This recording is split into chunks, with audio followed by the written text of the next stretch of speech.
Assalamualaikum warahmatullahi wabarakatuh. Salam sejahtera untuk kita semua.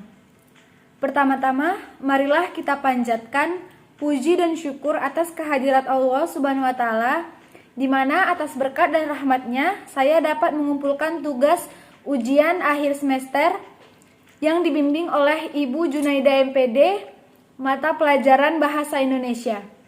Yang kedua, sebelumnya saya ingin memperkenalkan diri. Nama saya Fazira Rahma Syafitri dengan NIM 0704202054 dari kelas Biologi 2, Fakultas Sains dan Teknologi Universitas Islam Negeri Sumatera Utara.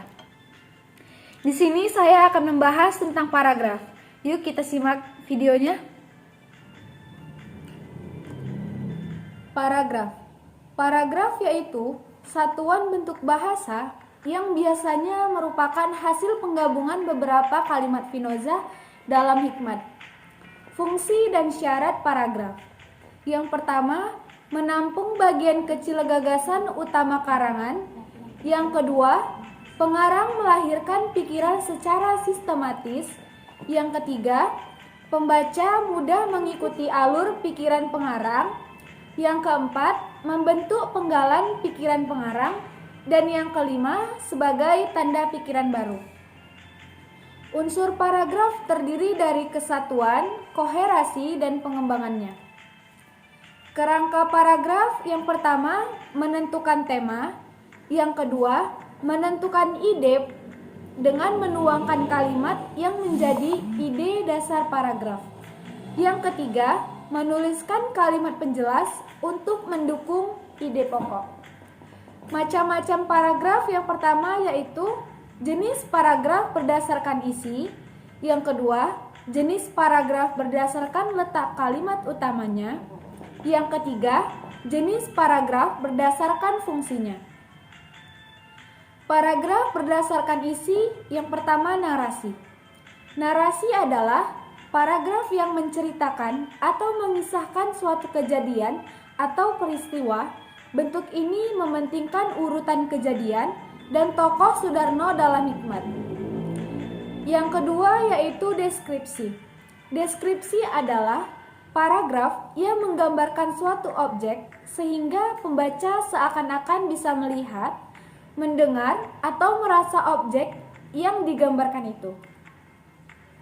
Yang ketiga yaitu eksposisi. Eksposisi adalah paragraf yang menginformasikan suatu teori, teknik, kiat, atau petunjuk sehingga orang yang membacanya akan bertambah wawasannya. Yang keempat yaitu argumentasi. Argumentasi adalah paragraf yang mengemukakan suatu pendapat beserta alasannya. Yang kelima yaitu persuasi. Persuasi adalah paragraf yang mengajak, membujuk, atau mempengaruhi pembaca agar melakukan sesuatu. Yang kedua yaitu paragraf berdasarkan letak kalimat utamanya, yaitu paragraf deduktif. Paragraf deduktif adalah paragraf yang dimulai dengan mengemukakan persoalan pokok atau kalimat topik, kemudian diikuti dengan kalimat-kalimat penjelas. Yang kedua yaitu paragraf induktif.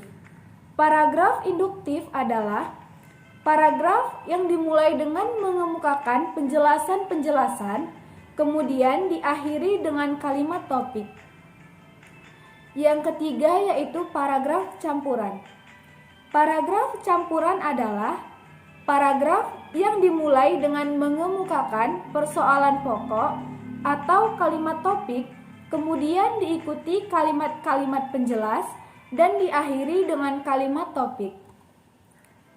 Yang ketiga yaitu paragraf berdasarkan fungsinya. Terdiri dari yang pertama, paragraf pembuka.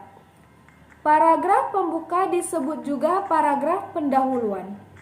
Paragraf ini berisi ancang-ancang atau arahan tentang apa yang akan diuraikan atau dibahas pada bagian isi wacana. Yang kedua yaitu paragraf pengembang. Paragraf pengembang berfungsi mengembangkan isi wacana. Isi wacana merupakan pengembangan ide-ide atau sub-subtopik pembicaraan. Dan yang ketiga, paragraf penutup.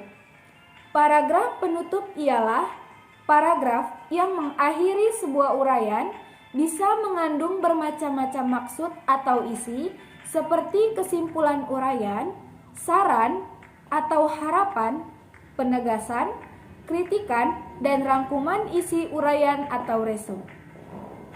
Terima kasih. Sekianlah presentasi dari paragraf. Jika ada kesalahan atau perbuatan saya yang salah, mohon dimaafkan. Karena kesempurnaan hanyalah milik Allah Subhanahu wa taala. Billahi taufiq wal hidayah.